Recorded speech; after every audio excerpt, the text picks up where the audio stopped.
Bruno is from the Faculty of Humanities and Social Sciences at the University of Split in Croatia.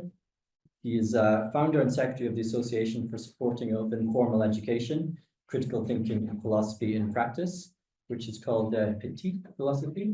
Yeah. And Bruno is the author of 3 books in Croatian, including Critical Thinking and Teaching, Philosophy, Logic, and Ethics from 2017. And also another one is Education for Animals, Development of Critical Thinking and Bioethical Sensibility in Children from 2022. Hello to all. Thank you to organizers. Thank you for a very nice introduction. Yes, I'm from Mediterranean. I'm from University of Split, and I deal with philosophy with children more than 15 years, but also in 2 different ways, like theorists in university, but with my petite philosophy, I work a lot of workshop with children, more around 1,500 workshops all around Croatia and all around the world in a lot of countries. And when I come to study, to work in Split, I meet this guy who is here, who will have tomorrow the lecture, my colleague, and he introduced me to animal studies. And then we start to do a lot of workshop with kids about animals and about bioethical sensibility. I will read some stuff here because my English is not my language, and I will try to be very short. Fostering a human and critical mindset in children regarding non-human animals is increasingly recognized as a vital education goal. Human-animal relationships are fraught with ethical complexities. Children grow up in a world where some animals are beloved pets while others are food or used in science, and where wildlife faces threats from human activity. Developing critical thinking and bioethical sensibility toward animals in early life can empower children to navigate this complexity. Critical issues rather than passively adopting societal norms.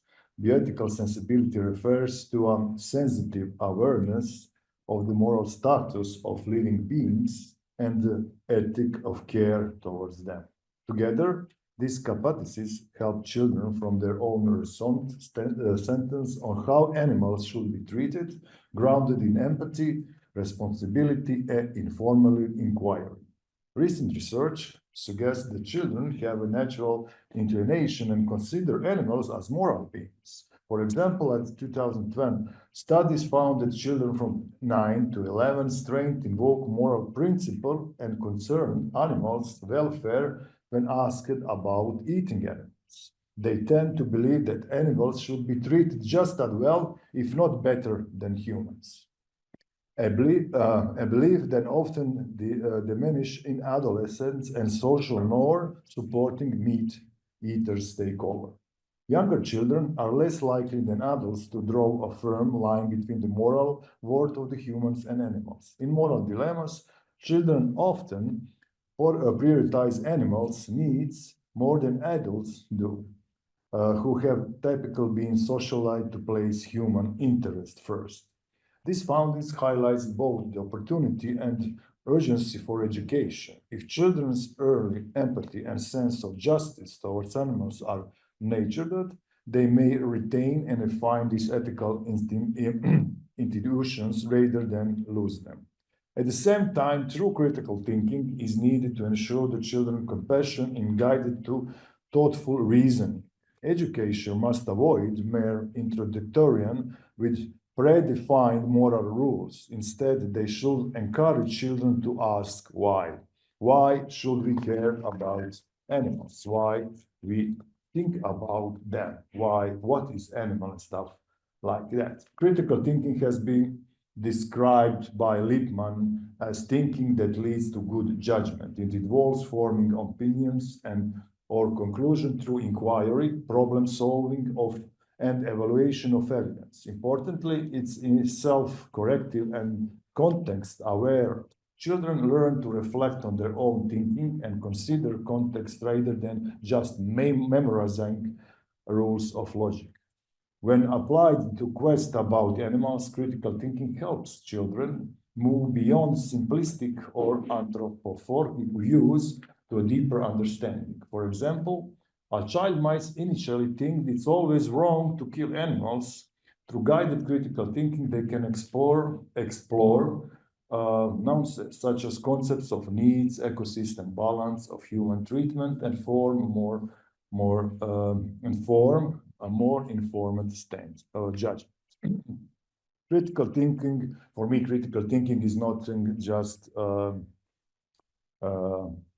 just soft philosophy. Like, no, I mean, we talk with children about very important things, but on their level. And critical thinking is just logic, pure logic, philosophizing, not philosophy, not academic philosophy, but philosophizing dialogue, logical dialogue.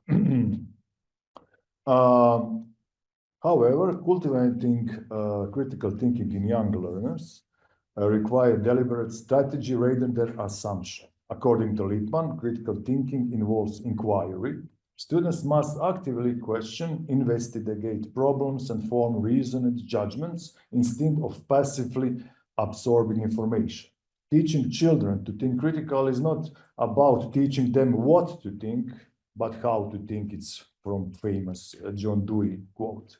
How to evaluate claims, detect bases, consider evidence, and revise options in light of new information. Applied to human-animal reflection, critical thinking enables children to interrogate cultural norms and assumptions. Where some animals die while others are ignored or mistreated? Why do some society value certain species differently? Critical thinking encourages analysis of these patterns and reflection on the border of ethical implications, leading to more informed and responsible attitudes toward animals. Alongside of critical thinking, fostering bioethical sensibility is essential. It's essential to empathize that children should not only develop logical skills, but also a moral imagination capable of empathizing with the experience of other beings. Bioethical sensibility involves an awareness that animals are sentient, capable to suffering and flourishing, and this deserving of ethical consideration. Human education, a growing field of especially North America and Europe, seeks to cultivate the sensibility by combining knowledge about animals with values of kindness, respect, and justice. Human education programs often incorporate stories, role-playing games, and discussion to encourage children to view animals not merely as wrestlers, but individuals with interesting world. Research by Melson supports that idea that early exposure to animal-related ethical dilemmas enchants children to ability to think empathically and critically about complex moral issues later in their lives.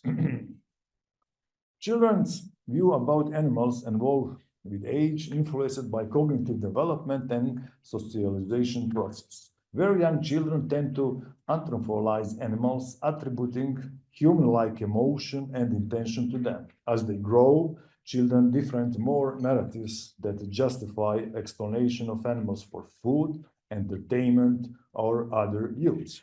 Moral reasoning studies suggest that children initially apply constant moral principles across species. They believe that harming animals is wrong in the same way that harming humans. However, as children age, cultural norms promoting speciesism often to the root, leading to the diminished moral concern for animals, not categories as pets. Therefore, education has a critical window of opportunity to sustain and refine children's nature's sense in moral inclusive before it ended.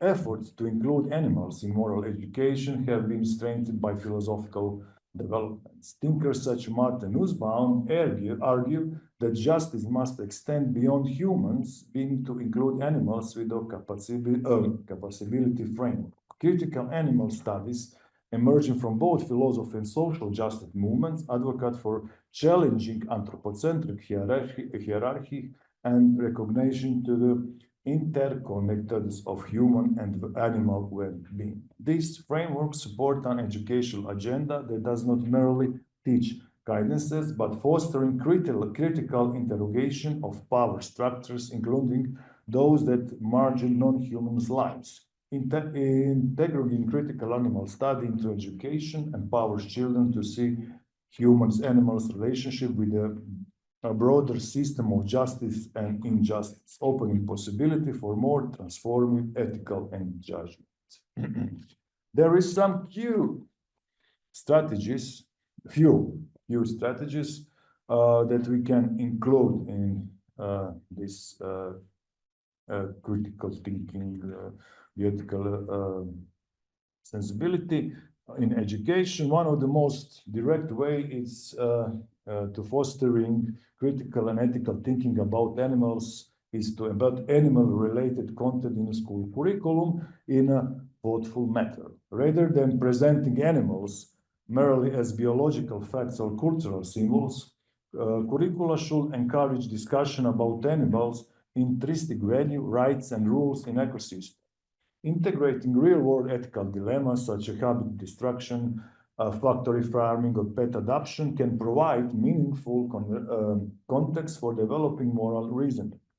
For example, teachers might introduce debates about whatever zoo are ethical, encouraging students to consider arguments about conservation, animal welfare, and education. Lesson could explore different perspectives on human-animals relation, highlighting cultural diversity in ethical view. Across subject science, social studies, literature, students can encounter opportunity to critical examine human impacts on non-human lives.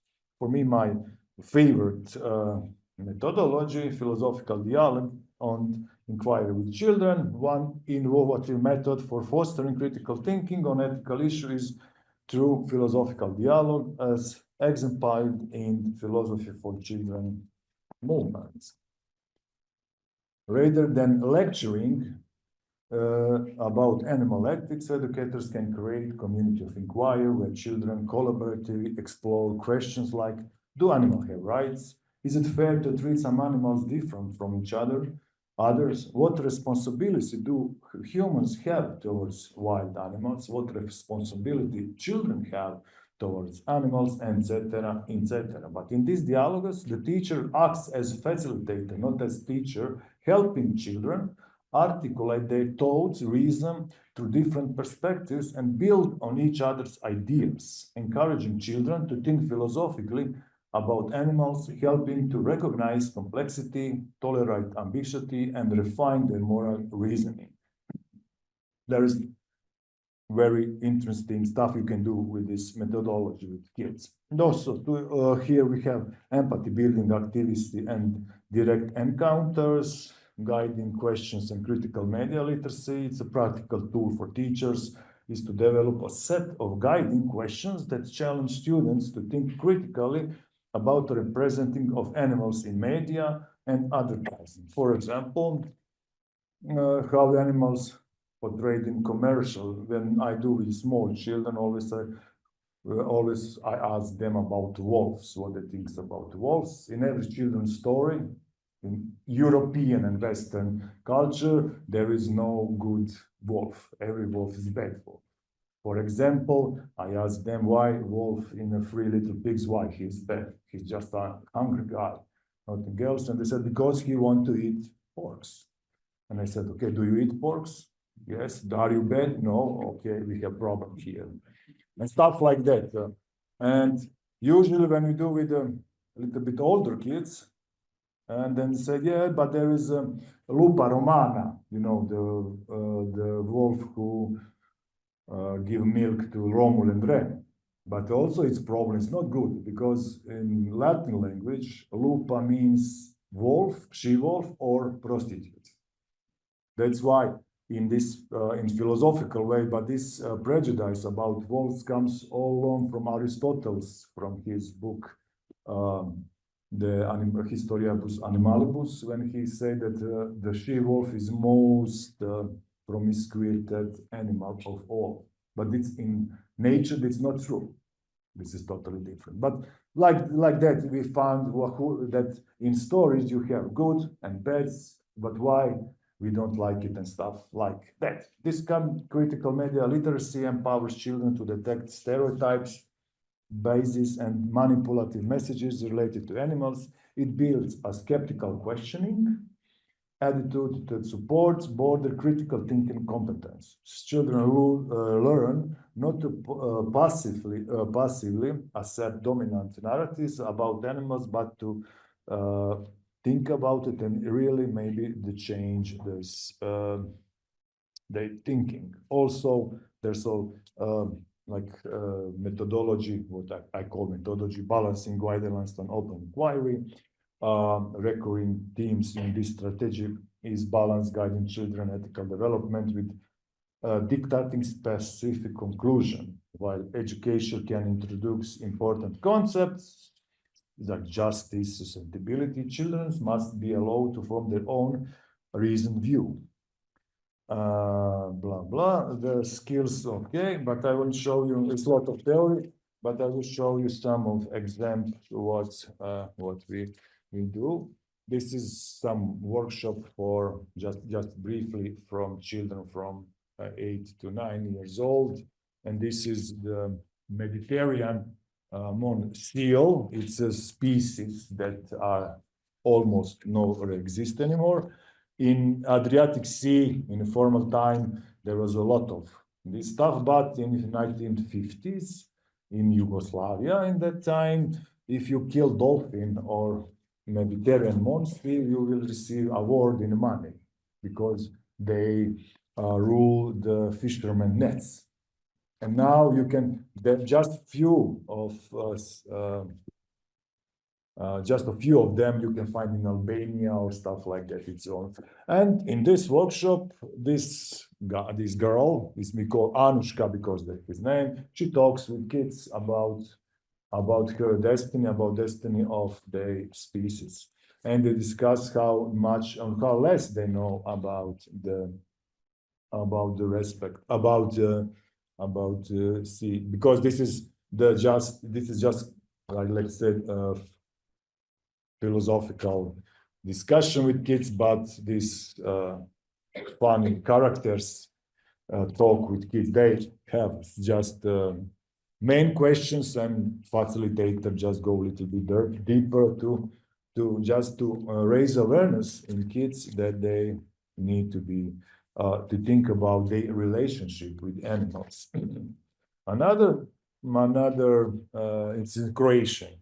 Another example is from the workshop. It's called Why Do We Need to Respect Animals?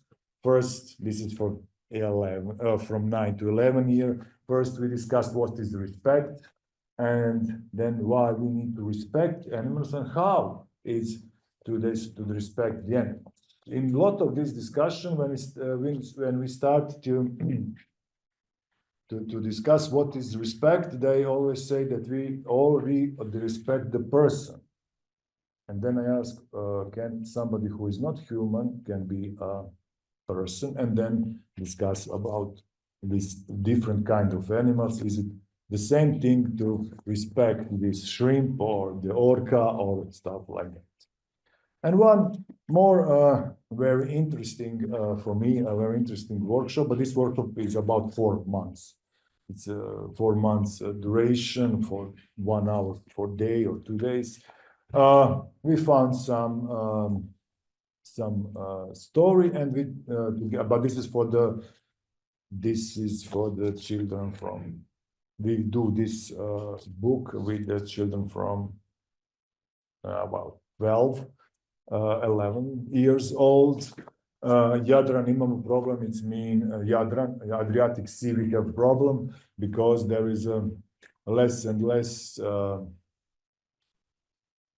these big shells. I don't know if it's cow call in English. There was nobody knows. Yes, do you know? No. Big shells. You know, some years came with the boats, with touristical boats, and all the shells. We have a lot of them now.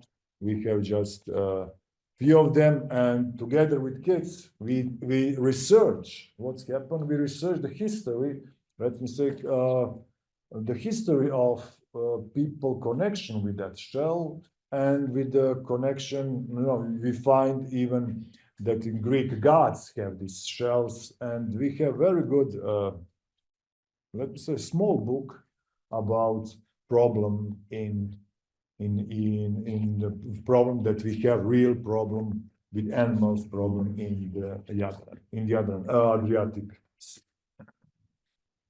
And just for the conclusion, I think in my work with kids that we need to give children opportunity that they have judgment, they know how to judge, they know how to critical think, they know how to think, and then they, by their own power of critical thinking, they come to conclusions about their relationship with all different kind of animals, on all different kind of problem. Together with this side, what you said, bioethical sensibility, to empower children to reason and care about the animals all around, and prepare them like future citizens for coexistence or something else, unfortunately. But for my experience, the children, small children from 7 to 13, 14 are more, they know more about nature, and they have better attitude to animals than others, than older people. Even they said to us that we are guilty because of some animals don't exist, because we don't take care of them before. Thank you very much.